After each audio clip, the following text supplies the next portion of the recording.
Well, hello, everybody. Bill Thornton, SoCalSabre here. Welcome to Talking About number 17. This is the monthly show where anybody that comes on the stream can bring up the subjects they want to talk about. I'll bring them up a few things, and if you got something you want to put up, bring it up there. Hey, Jeff, how you doing? Glad you could stop by tonight, and hope we get some more people on tonight. But as like I said, anybody can bring up any subjects that they want to talk about. I just finished the. Hey, Dave, how you doing? Glad to see you.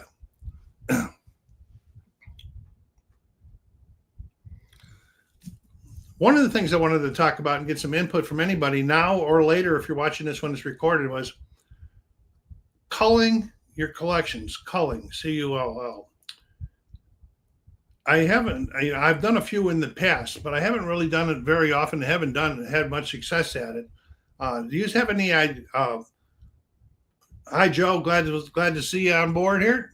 And do you guys have any plans of culling, or have you done your culling in the past, and when do you plan to do it? When is enough is enough. That's probably another better. When is enough? I have board games. I have vinyl albums.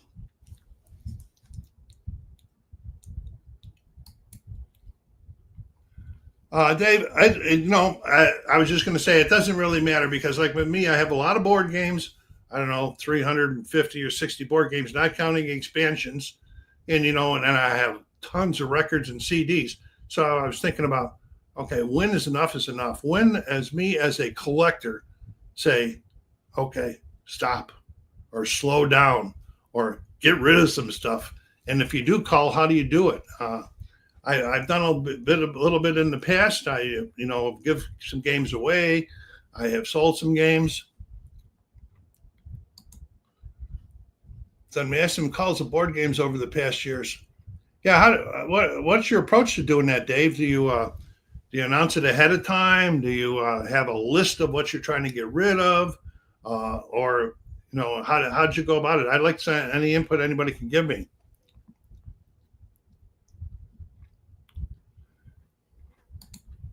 Facebook Marketplace. I'm going to have to remember that, because I've heard of that before, but with this old brain of mine, I forget things if I don't write it down. Appreciate it.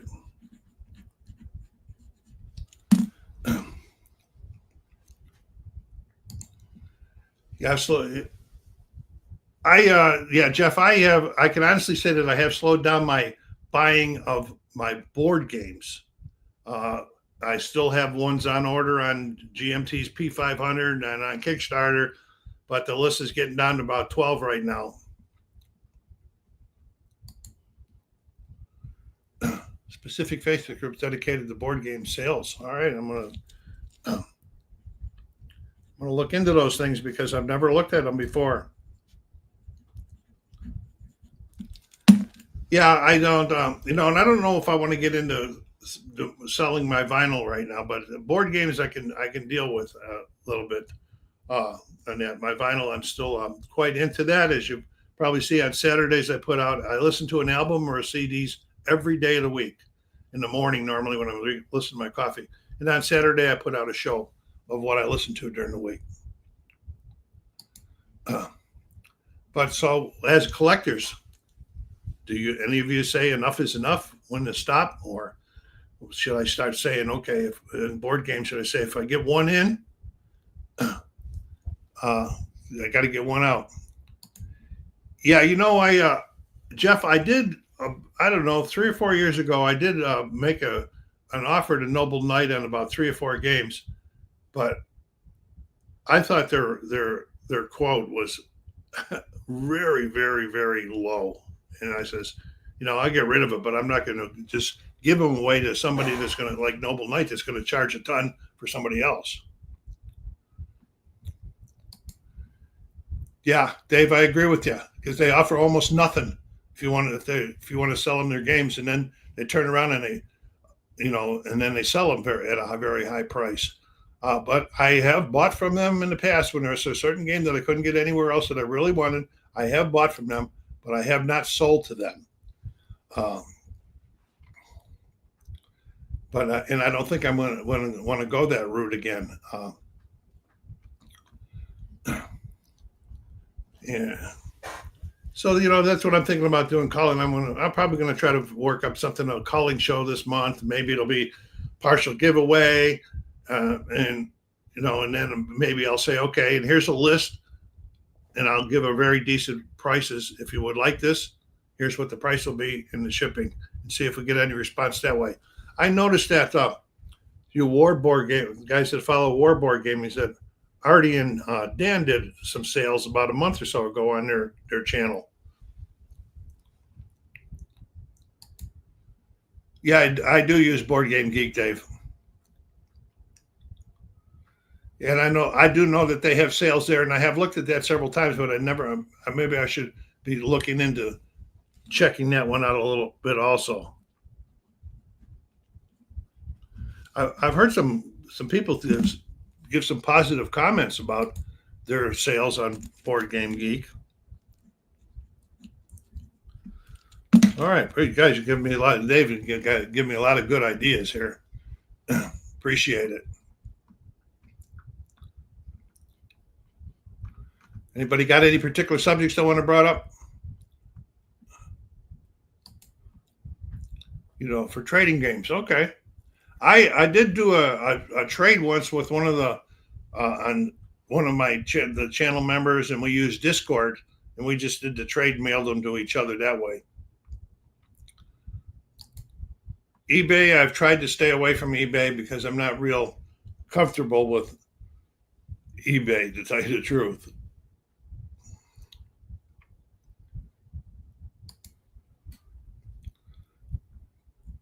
Here's a recommendation for the week.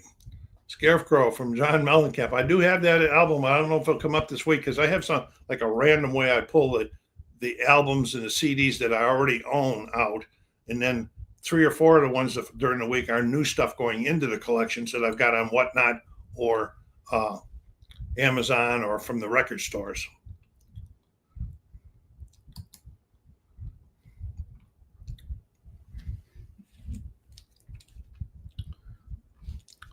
But I will look and see where it is, Dave. I don't know exactly where it is. I'm going to have to, but I do have a database that'll tell me exactly where to find it.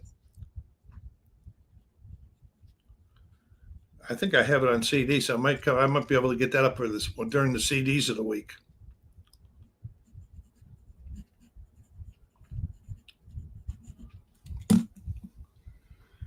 If anybody hasn't watched my music video from yesterday, I was very, very surprised. I was watching a guy in England about 4 or 5 months ago, and he says, "Hey, if you ever want to add any more music by the Beach Boys, check this one out." And the name of the album is Pet Sounds, PET Sounds.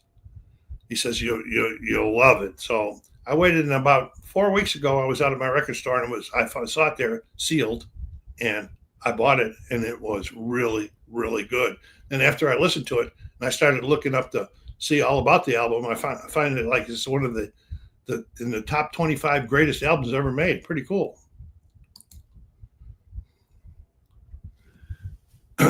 All right, Jeff, I'm glad you enjoyed that. Yeah, Heaven and Hell. I just did that this last week. That is a really good one. Ronnie James Dio, really good. And side 4 is like live, and it's got an extended version. It's only 2 songs. I forget what they were now. They were rockers. Yeah, Jeff, I got one more to go in that project. It'll be number 6, and number 6 is going to be a short one, and it's mostly games that are not solo, there's not that many of them. Multiplayer games that I have played with other people. But that was when I got asked to do that project. I didn't know I was going to have that many, that I had to have five different parts out there to get through all of them. I found that was like 40 plus games. So, Dave, are you a big Black Sabbath fan?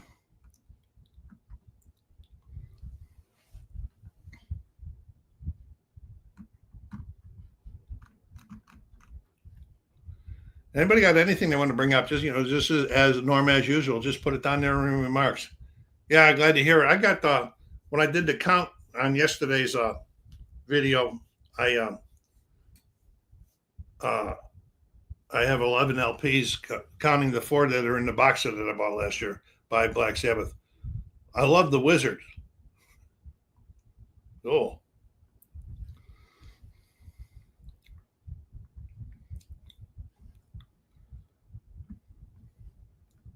I'm not sure which one of Black Sabbath that I like the most.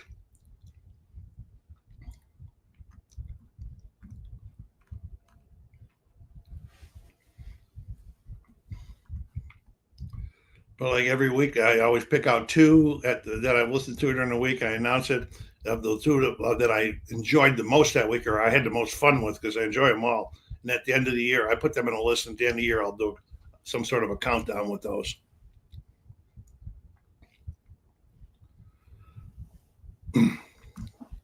Thing almost got me tempted yesterday was Dynasty League Baseball's got that sale on again right now, where you buy 2 seasons, you get 1 free. That's what I did years ago when I bought my first 3 seasons from them.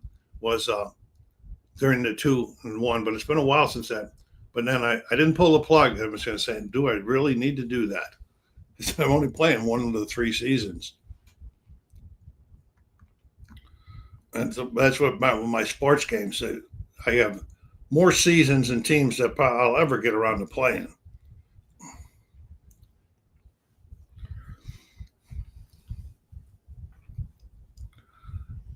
How about anybody sports fans out there? We got some exciting stuff going on here in the NHL playoffs and the NBA playoffs. 2 NHL overtime games, and the NBA game the other night. Indiana hits a 2-pointer with 3 seconds left to upset OKC. We'll see how that goes tonight.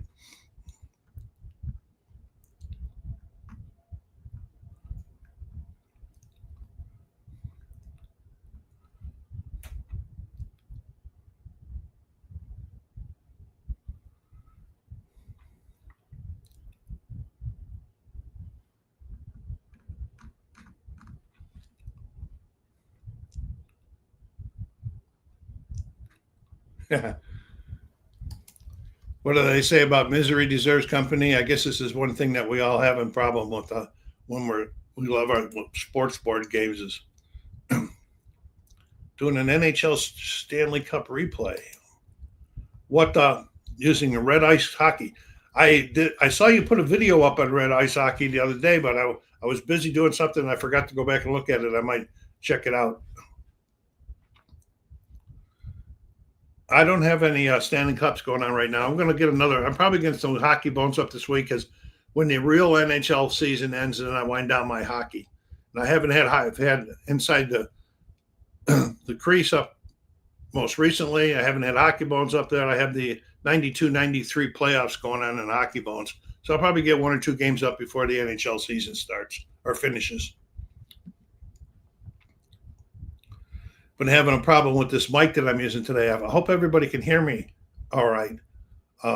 If you saw my video yesterday on the music, every once in a while it would just like stutter, wouldn't lose the words.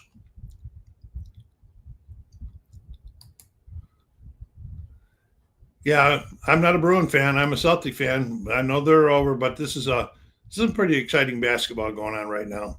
Well, anyway, the mic stutters, and this is not okay. Thanks a lot, Jeff, for letting me know coming in fine. And so, I was looking at buying another mic, and I said, "Oh, I really want to buy another mic. It's more money." And I was looking at them, and then I was talking to my son. My son's he's been in IT for a long, long time, and so he sent me up a thing yesterday, and we looked at all my USB ports, and we moved this one around, this mic around on the USB ports to different ones, and hopefully that'll be it, so I don't have to. Because he said, I don't want you buying another mic, Dad. He says, if it's just a problem with the computer and the USB ports. So we'll see. And I don't know if it makes a difference if it's, like the one yesterday, I record it, or this one is live. And I don't know if maybe the mic going into OBS, because when I do the recordings like that, I use OBS, and maybe that's causing it too. But hopefully I'm going to keep my fingers crossed that it's going to work now. Yeah, speaking of the Celtics, this is going to be an interesting offseason. What they're going to do with this crazy salary problem they got. Now they got, they lost Tatum. He'll be out all year next year. And now this, they're so high in what do they call it, luxury tax or something like that it's costing like crazy. My expectations would be that maybe you're going to see Porzingis gone, and I would not be surprised. I will not be surprised if it comes to the point where they trade Jaylen Brown. Yeah, he's an all-star. He's this, and he is a good ball player. But he's also got like $250 million contract. So, and then they paid Tatum like $300 million. So that's crazy money for basketball or any sports players.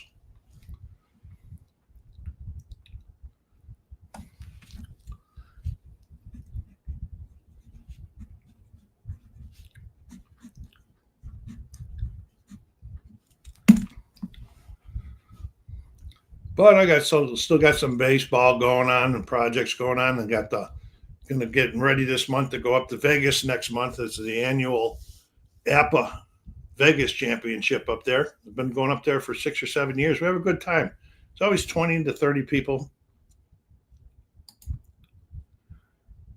Who do you think will be the biggest move in the offseason for the NHL? Oh, I'm really not sure about that right now, because once those other teams were fading away, I kind of lose memory of who they were. That I know it won't be the Buffalo Sabres, that's for sure. But there's going to be some big guys coming out. I think when Colorado traded Rantanen this year to Dallas, I think he's a unrestricted free agent at the end of this year, or at the end of this last season. I think he was a rental, so we'll see. And I couldn't understand why they traded him anyways. They were just going to try to save some money, I think.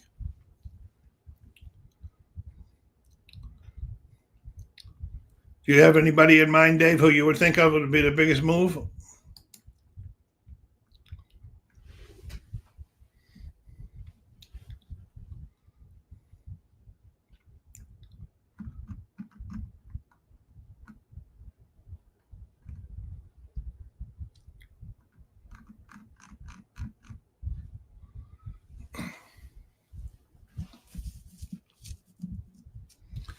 Any of you war gamers, check out that D-Day at Omaha Beach I did on D-Day. It's Friday. Wow, what a crazy wild game. That is a so hard game.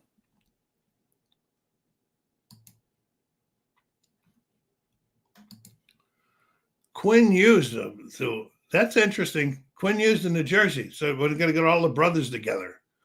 That'd be interesting. Yeah.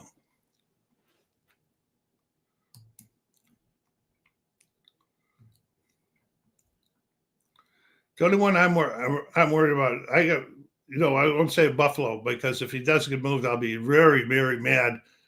But it wouldn't, after they traded Dylan Cousins at the trade deadline last year, they just gave up on him. And I would be very mad, but not shocked if they went and traded Tage Thompson. That would be crazy. He's so young and he just come into his own like the last 3 years. But it wouldn't surprise me if the Sabres did that. 1908, with the top contenders playing September part of the schedule, the Cubs beat the Tigers easily in the series. Well, the Tigers beat them in real life today, so they took the series this time. 1908. I couldn't even tell you who was on the Tigers. I'm a Tiger fan in 1908. I got the baseball. I got my 61 Tiger replay going. I got the 56 Yankee replay going, trying to see if Mandel's going to win the Triple Crown again, which way it kind of looks like. We're only like a third way through the season that he's going to do it, because I think that card on Fall Classic Baseball is way too strong for it. But I'm not going to alter it. I want to see how it plays out.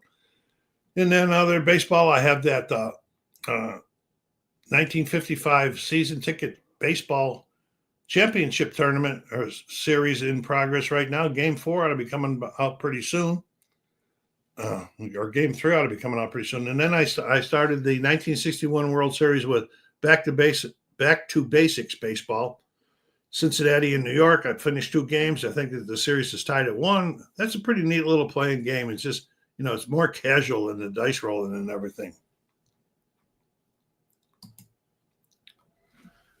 Oh, I do know those names. Tinker Evans, a chance. Anybody in baseball knows those guys.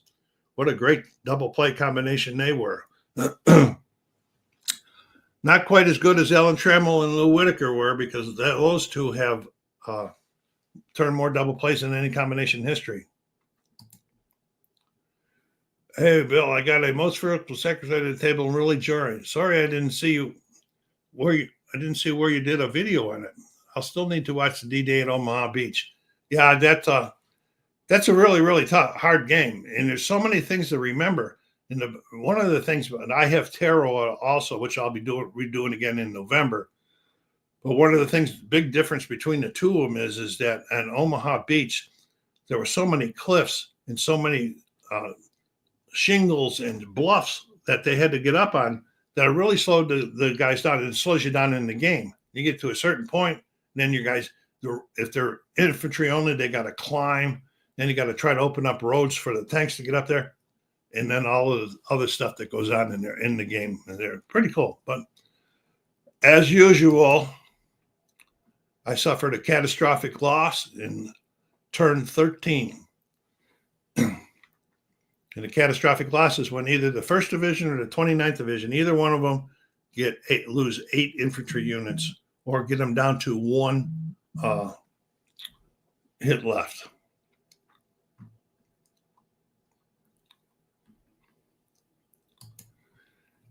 Yeah, I don't think when I just did that number 5 video out there, I think when I looked it up, I don't think Decision Games, I don't think D-Day at Omaha Beach is even available anymore. And I like tarot. After those 2, I decided not to go to Iwo Jima in Pelu, I think it was. But they are John H. Butterfield games. John Butterfield has made more great games than a lot of people. I have another one that he's made that I haven't even opened from Decision Games. It's RAF, The Battle for Britain, 1940. Had it on the shelf crying for years now.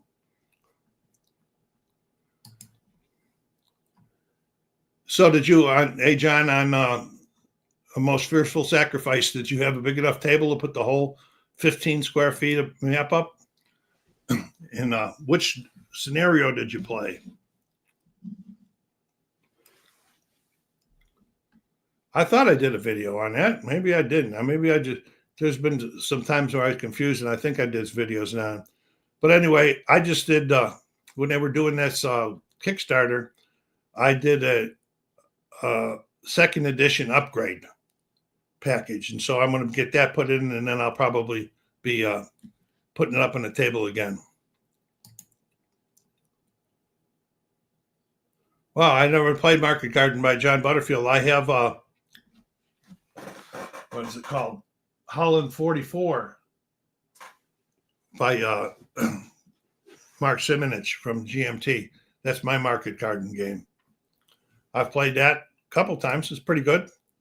All the Mark Simonich games are pretty good also, but I have not played Market Garden by John Butterfield.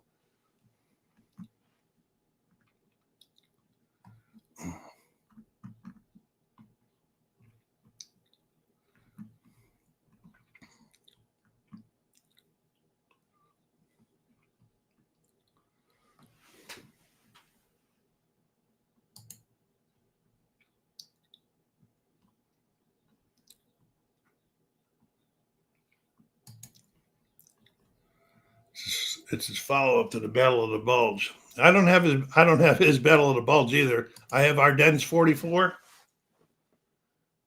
by Mark Simonich. And that currently is my only Bulge game. I do have another Bulge game on my dream list, or whatever you want to call it. It's the Deadly Woods by Revolution Games. And that's a Ted Racer game. And the reason I'm leaning towards that one because it's chit pull. Because with chit pull, makes it a lot easier, a lot nicer for solo play. Compass has them. I don't have to look them up. I'm not sure if I've looked at them. I've looked at Compass's games, but I don't think it's those two.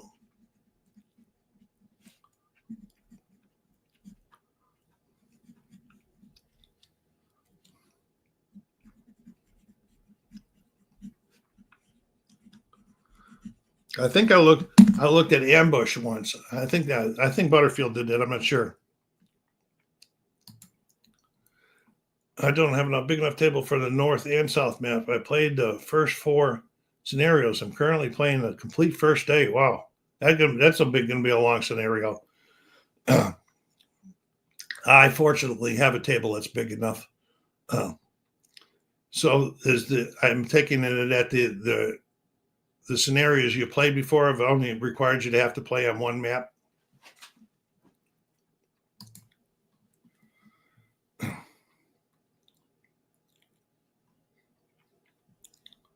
Anybody know if I was right when I was thinking about it's on Compass? I'm pretty sure it was Combat. And I think that was John Butterfield, but I'm not sure. Oh, it is. Okay. Thanks. Oh, you just got it all mixed up now. Yes. Okay, John. You have to work at getting those tables.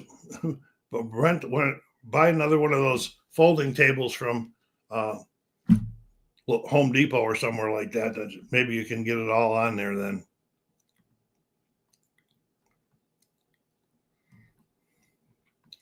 Yeah, I want to get that back on the table too. Most Fearful Sacrifice, great game. And but I was waiting for the the package to come in. It came in.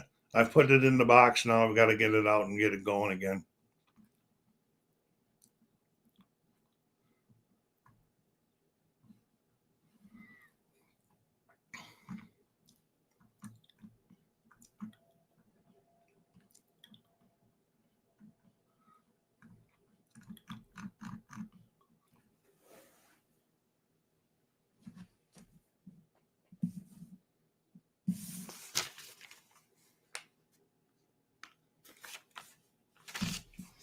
Just checking my notes there to see if I brought up the couple things that I wanted to bring up and get some feedback on. The culling was a big one.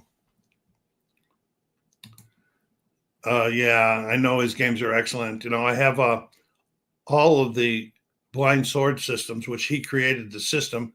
He did a few of the first games from Revolution games, except for Shiloh. That's on my list. And I also have the things he A Devil's to Pay. I think he did that one in the Shattered Union series before he moved on to A Most Fearful Sacrifice. And now the next big one is the Rocket Chickamauga ship, which is supposedly going to be shipping at any time now. I don't know how they got to pass the tariffs and all of that, but they apparently did, because I wasn't been told I was going to have to pay anymore.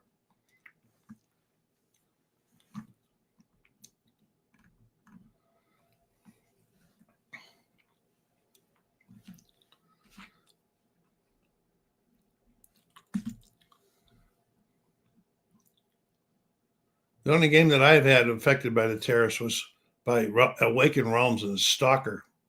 And it was done, but they decided, because it's in China, they decided they were not going to ship any of the U.S. orders into the U.S.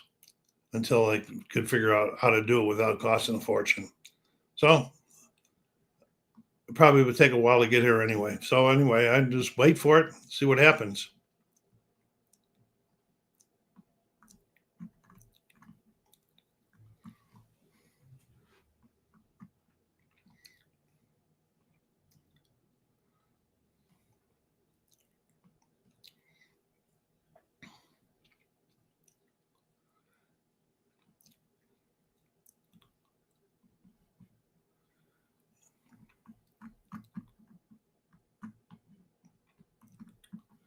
All right, let's see what we got. All right, how about books, guys? Especially you war gamers. When you're doing a battle or doing a game that's got a battle, do you ever read a book about that particular battle? I made that I started that practice about 6 or 7 years ago, and so like if I played Guadalcanal, I get a book about Guadalcanal, And I've learned by doing that, I've learned so much about history that I did not even know that they didn't teach us in school. And it also then gave me a more thematic feeling about the game of what was going on and what I should have been doing, which I wasn't doing. It's just a lot of fun.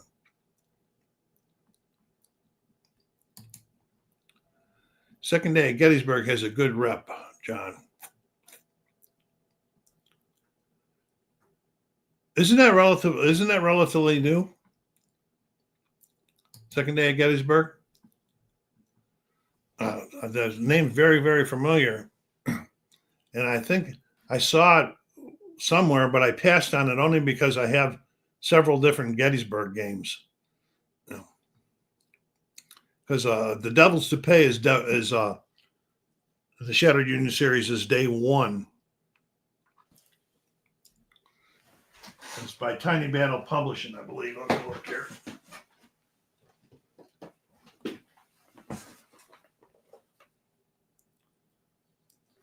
Yeah, it's Tiny Battle Publishing. First day at Gettysburg.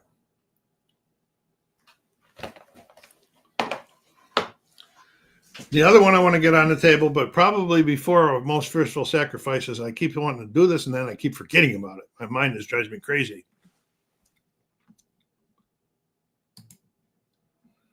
I may have the wrong name. It's a Revolution game on the second day. I'll have to let me see if I can bring it up real quick while we're over here.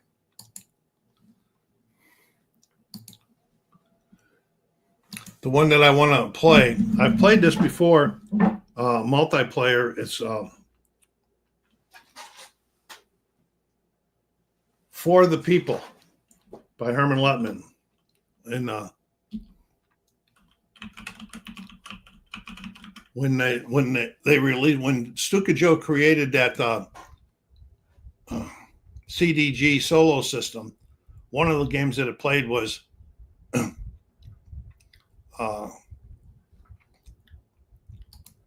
one of the games that it was in it was For the People. So I want to try to play it.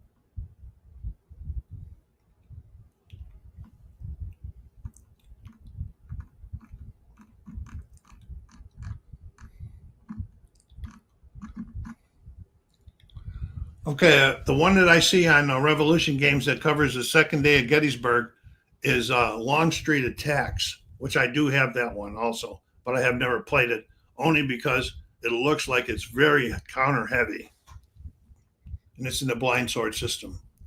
I didn't see anything else on there.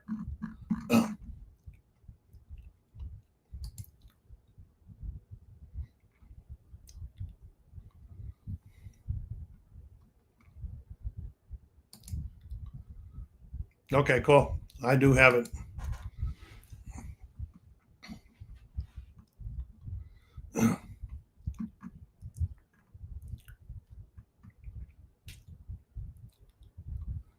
So who just said they just started here? Oh, that's Jeff.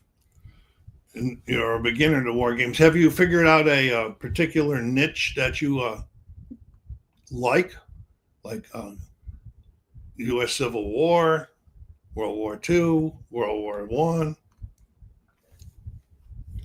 When I first started, I used to be a World War II guy, and then I kind of switched over. I have enough World War II games, and I switched over where my primary interest, my most like interest, is the U.S. Civil War. They say it's reasonable to play. Yeah, well, it's in the blind sword system, so they're all reasonable to play. Just that for some reason I've shied away from it. I think because it might be counter heavy. I don't know. I have to look at it again. But I have not played that one. But I played several of the other ones from Revolution Games.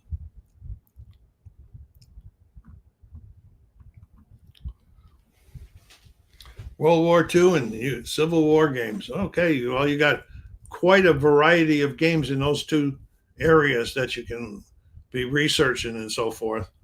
Uh, if you're playing solo again, just as a reminder, anything that has a chit pull type system is more friendly than the two players because you never know what's going to come up. You can have your best laid plans. So you're playing basically, yeah, you're playing to win one side. But when I'm playing, I'm basically playing to see who actually does win because you pull a chit and maybe I may be thinking, oh, I want to move this unit over here and attack, and I pull a chit and it's the activation by the other guy's unit, which screws up the plans for this one anyway. So it's fun.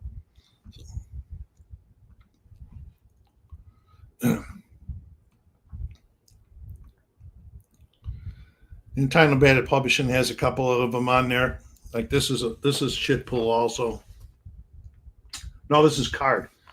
What happened when it got to this point in the series, when they were adapting, when Herman Lepman was adapting into the Shattered Union series, he decided not to use chits as the activation, but to use cards as the activation. And so it's still the same as a chit, but it's on a card now.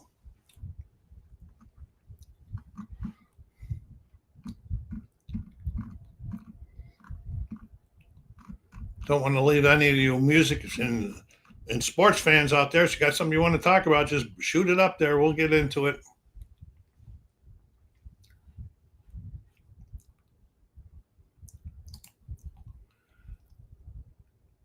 Yes, I did pick up Purple Haze. I put out I'll say not so good video about a week or so ago on it because I just goofed it up. I'm not a professional video man, and I published. I left it up there just so people could see it anyway. I like it, but it's more of a campaign game, and I was trying to be very, very careful because there's a lot of spoiler alerts in that game. And so what I was using was mission number 1, which there was quite a few other videos out there across the board for mission number 1. So I was trying to use mission number 1 and limit the spoilers as I was playing the demo to the amount possible. I like the game. I just have to have more time for it. And I've already had to take it off the table because I was getting bumped by something else. But it's an RPG where you're going to go through this mission, and then after I went back through the end of the mission, I got back to the base. I had to go on R&R and all of these different. You're controlling a platoon of 6 Marines, and they're like keep track of them, and they do grow. They get stronger. They get weaker, and it's like an RPG. And the game comes with 8 missions on it. Plus, there is a lot of expansions. In fact, we still got one expansion coming because it didn't get shipped to a whole bunch of us, and they had to wait till get more reprinted. But I understand that's supposed to be shipping pretty soon too.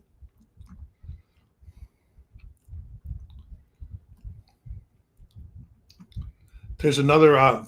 If you're looking at trying to pick up Purple Haze Net, there's another creator up on the YouTube. His name is Zilla Blitz. He does one on Purple Haze. It's pretty good.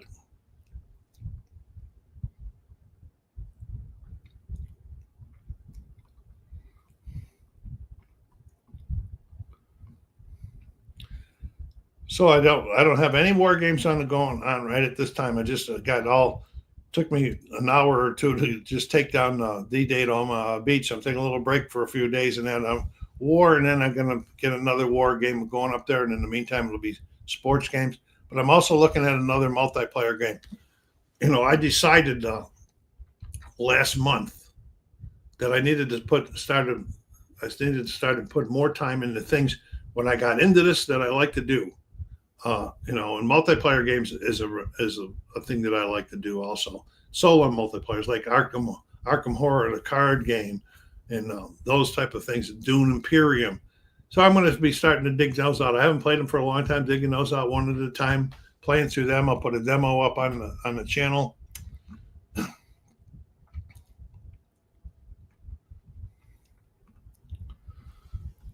Especially since I didn't know what happened last month when all of a sudden the watch hours on the channel took a drastic dive. So I don't know what happened. What's happening there?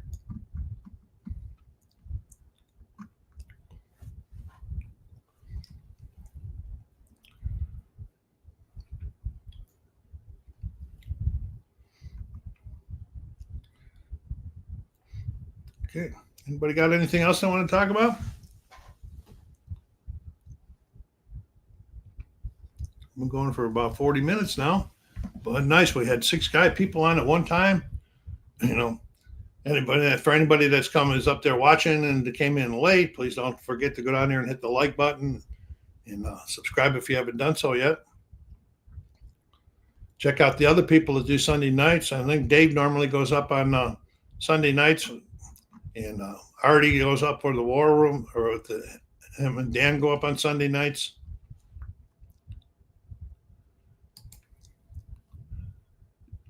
Joe, I'm not really sure which one I'm thinking about calling right now. I have to go through my list, and I have the old list identified of which ones I wanted to call, but I don't even know if I have that readily available to be able to look at it.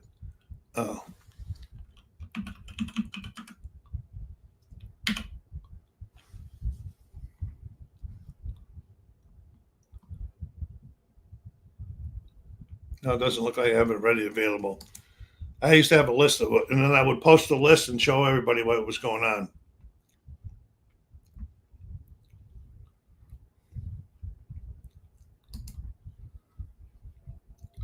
Yes, John, I will be doing the Epic tournament. We're going up there on July 20th, I believe, for 3 days.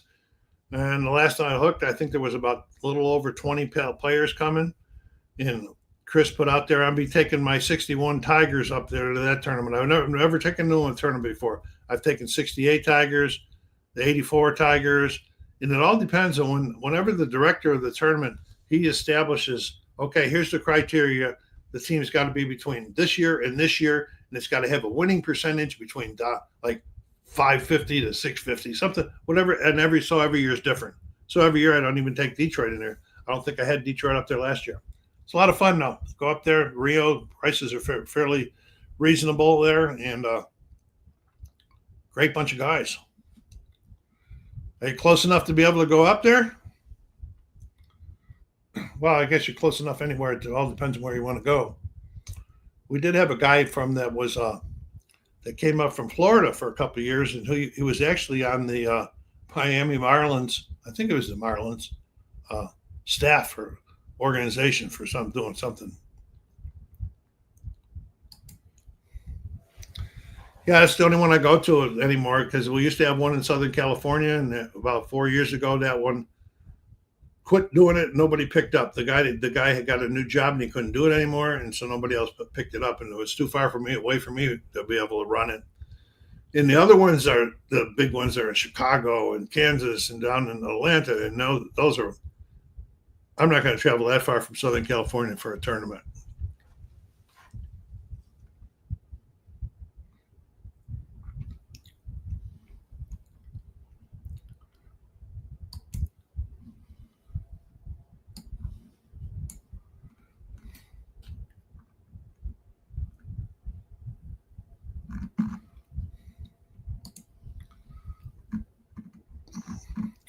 Yeah, my buddy AJ, he's going up there with this year too. I think this is his 3rd or 4th year going up to Vegas. He's here in town. Arkansas, huh? Okay.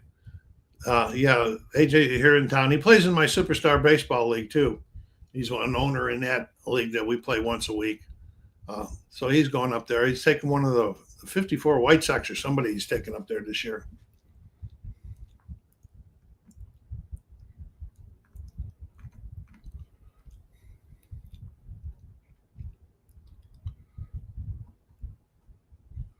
Middle of nowhere, Arkansas. Well, not too far from one of my favorite towns. Not too far from Memphis. That's my favorite music town, Memphis. Then Nashville. And I've heard a lot of good things about, and then of course Bourbon Street. And I've heard a lot of good things about Austin, but I've never been there yet. Maybe I'll get down there this year. Maybe that's where I should take a trip to. Find out when the music festival is going on.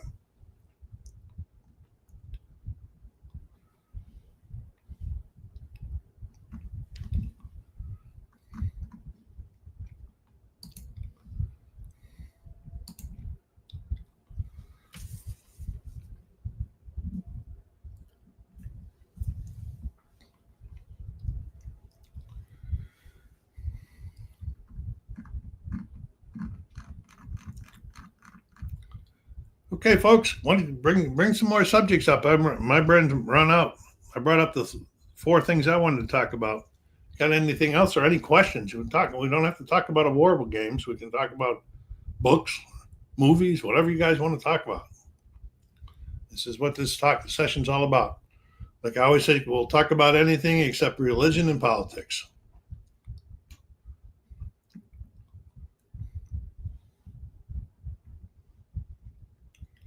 Still got 5 people on.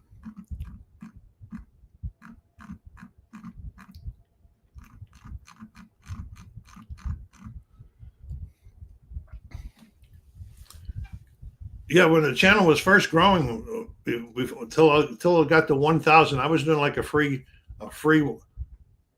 giveaway a game about every 100, and then at the 1,000, I gave away 3 games. That, but I had now, so I wasn't going to do anymore. I've been thinking about maybe doing one when we get to 1,250, since the growth has slowed down a lot. And getting up to 1,000 went pretty quick, you know. But then I got to 1,000, and people say, "Oh, you monetized." Well, I'm not monetized. It may say I'm monetized.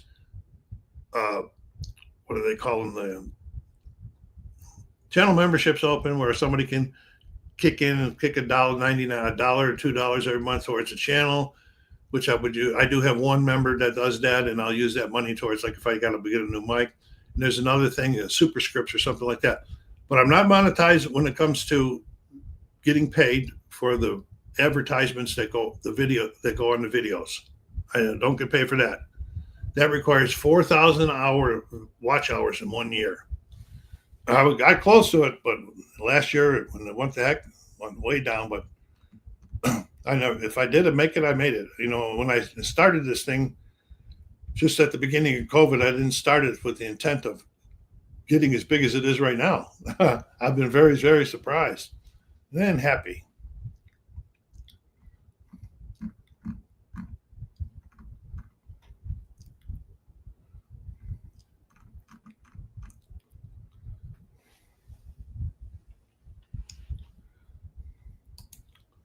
Anyone having any luck finding face-to-face opponents?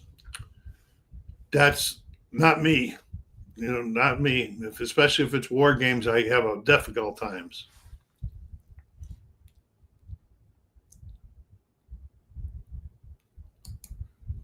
Hi, Dave. Thanks. I didn't even know you were gone. That's all right though.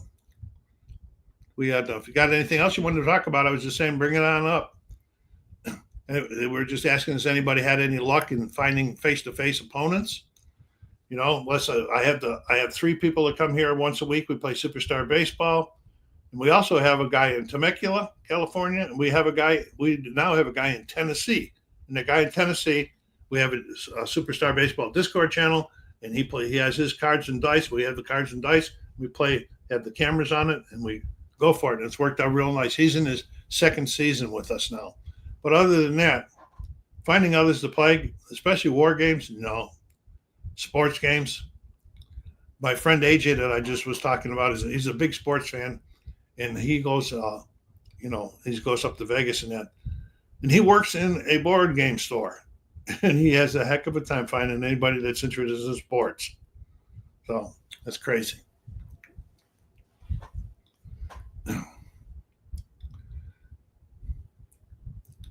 So you're not alone on that, Joe, finding people to play with. There was one guy that I know back here several years ago, about 4 years ago, that lived here in the local area. That was a war gamer, and we got together a couple times, and that was it. Maybe I wasn't good enough, but I think he moved away. I saw him once up in Tempe, because I've gone up to Tempe a couple times for they have a big war gaming convention up there called ConSim, and I haven't been up there since before COVID right now. And I was going to go up there this year, but it's the week before the Vegas thing. And I said, I can't be going to Tempe for a week and then up to Vegas for a week either. So I had to bail on it. But I met a lot of nice guys up there, and that's a nice way. We got up there, we play war games against each other, and they also have special areas where people bring in just regular games to play against each other. So it's always nice face to face. But having them local, if you checked out Cardboard Commander,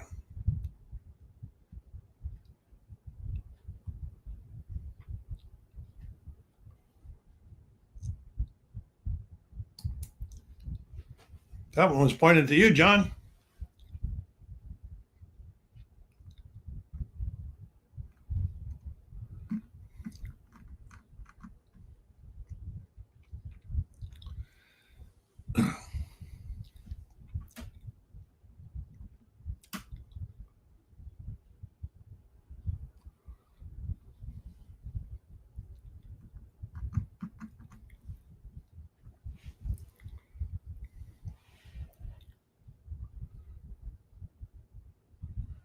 Yeah, Dave. Hey, Dave, I was watching some of your videos from that get together you had down there in Connecticut. Looked like you guys had a lot of fun. A lot of people showed up. That was pretty cool. But that's a little bit too far from Victorville, California.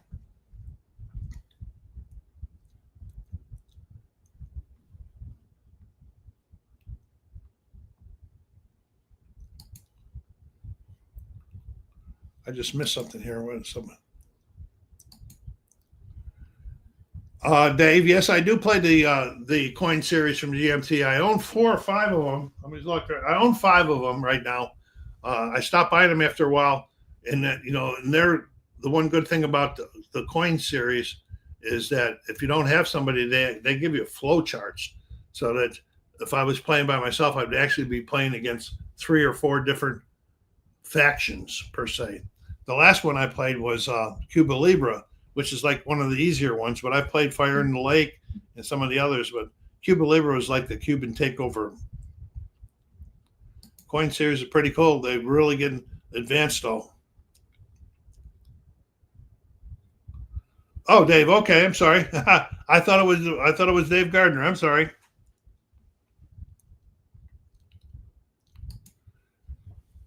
Yeah, the GMT rule books on a lot of games. I think the rule books in any by any company need a lot of work.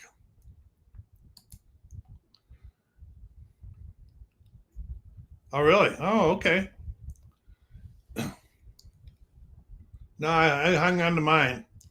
I didn't have a problem with it because maybe that was not my first one. Was that your first one you played? Because that wasn't my first one. I had previous to that I had played Fire in the Lake a couple times by myself. I also played it with others down at that Consim convention in Tempe, Arizona. And the first one I ever played that I found hard, and I want to go back into it because maybe now I can better is Liberty or Death in the Revolution War, uh, which could be a little bit easier now that I've played some other ones. I remember with Liberty or Death, I was having a heck of a time with the flow charts.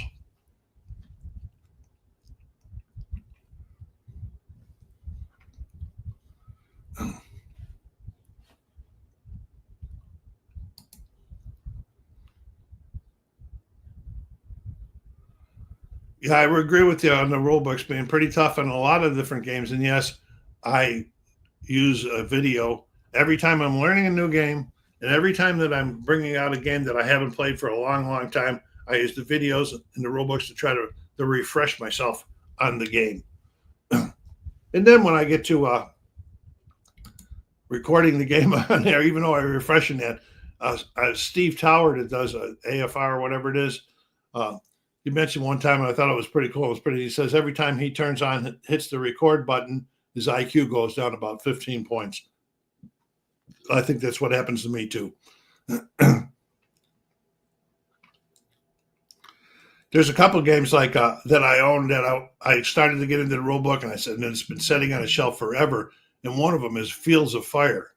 It's a solo game, but that rule book is crazy tough.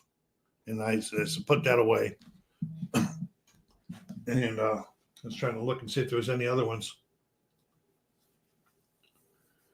Hitler's Reich was supposedly a very, very bad rule book, but about I don't know, year and a half ago, they redid the rule book and they sent all of us, the previous owners, an updated copy of it free. So that was kind of nice by GMT. But I haven't opened it to see.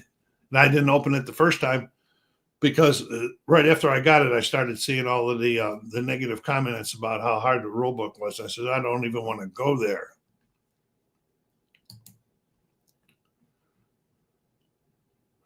Yeah, they do.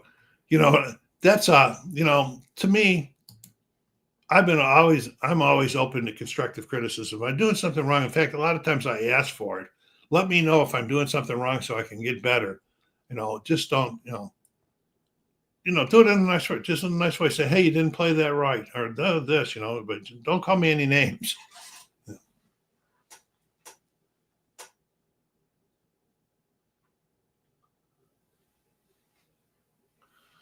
And then I ran it through a video last night, and I don't know if any of you have any games by them. It's from Academy Games. And they do Conflict of Heroes. I started to look at it. I says, I got to have more time to watch this now. Apparently, they're doing new editions of their games, and they're changing a lot of things. And I have two of the games. I have Guadalcanal, and I have what do they call it? Well, it's on the East Front in World War II.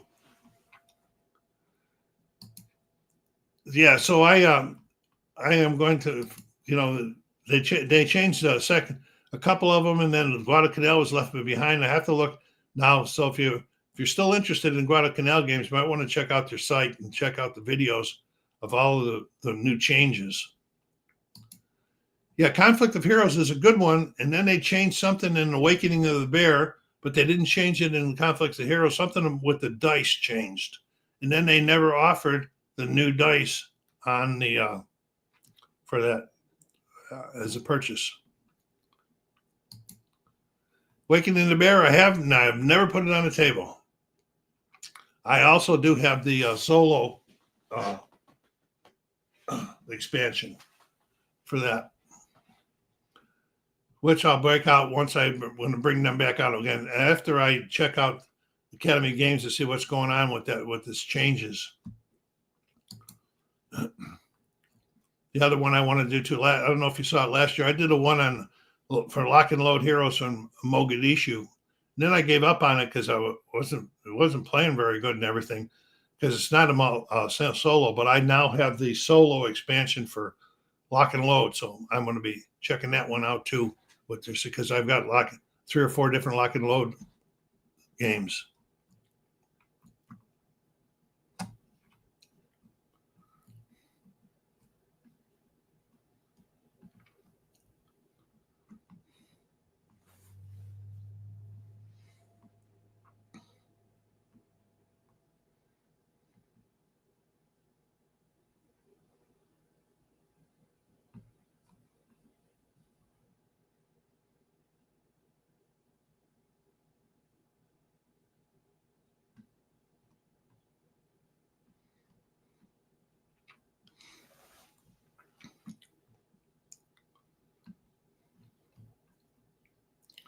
Okay, gang. Well, unless you got something you really want to talk about, I'm going to just start wrapping this up here, because I moved this over to 3:00. I'm glad to see that we're getting some participation. We've got 8 people up now, because when I was doing it at 4:00, we started bumping heads with Artie and some of the other creators that moved over to Sunday nights too. There's 10 people looking right now. Well, I want to see what we got going here. Yeah, Freedom, the Underground Railroad. It's a cooperative game. I have played that solo. That's really, really good game. And I can remember when he first released this, he was getting so much flack, because how can you publish this thing with these cards about these guys that were, in the slavery and everything? And he was going, these were the good guys. They didn't deserve recognition. They reserved. DVG Warrior, AA. Yes, DVG Warfighter. I have not played it in a long time. I do have both. I have the Pacific Theater and the European Theater for World War II sets, but I haven't played it in a long time. When I did play it, I played the Pacific set, and I had a lot of fun with it. It takes a lot of creativity and picking out the right soldiers to go with you, to pick out the right ammunition to go on your missions and that. And it was pretty good. Pretty good game. Thanks, Jeff, for stopping by. Appreciate all the guys, everybody that has stopped by tonight. It's been really nice to have 10 people on board right now. I'm not going to leave unless if somebody has something they want to throw up right now, throw it up in there. We'll talk about it. I was only going an hour because this is where I started bumping into problems with when I was running at 4.